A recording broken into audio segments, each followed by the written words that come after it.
Plastic pollution affects women more than men. Environmental expert Faustin Yabone showed that women are more exposed than men.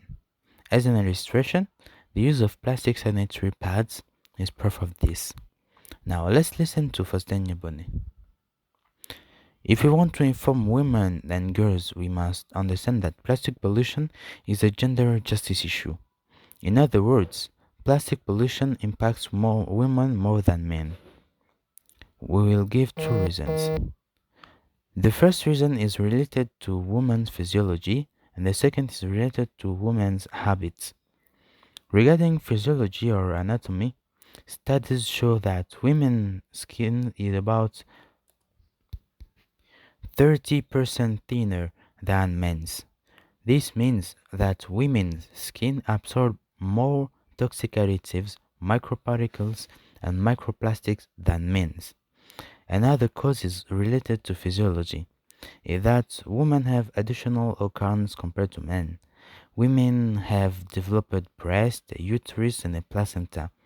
In these organs, many microplastic and nanoplastics accumulate. Because plastic particles can even reach the placenta, these organs therefore act as storage areas for microplastic and their additives. Another physiological factor is the menstrual cycle, which men do not have. During this period, women use sanitary pads made of plastic. These pads contain additives such as phthalates and bisphenols, which are endocrine disruptors. When women use them, these substances can be absorbed through the skin and into the bloodstream. Another consequence linked to physiology is hormones.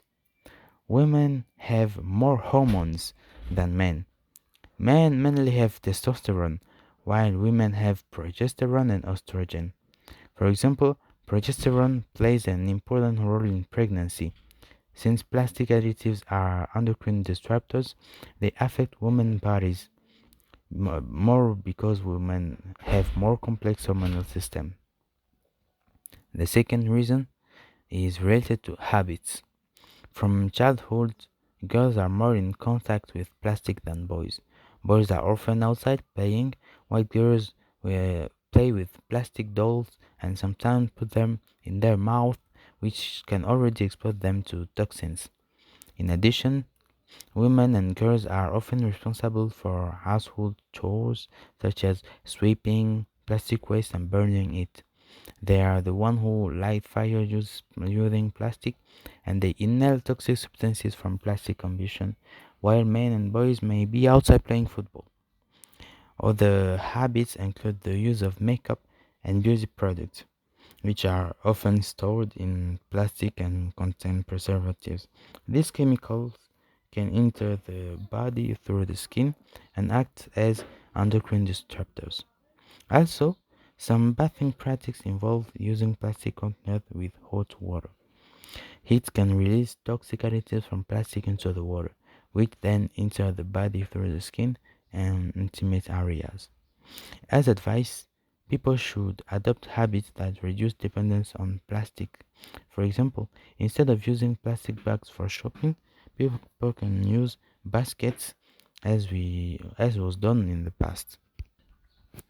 Plastic bags are often used for only a short time, sometimes just 30 minutes, before being thrown away and burned, which causes pollution and intoxication. Another recommendation is to replace single-use plastic sanitary pads with reusable cloth pads.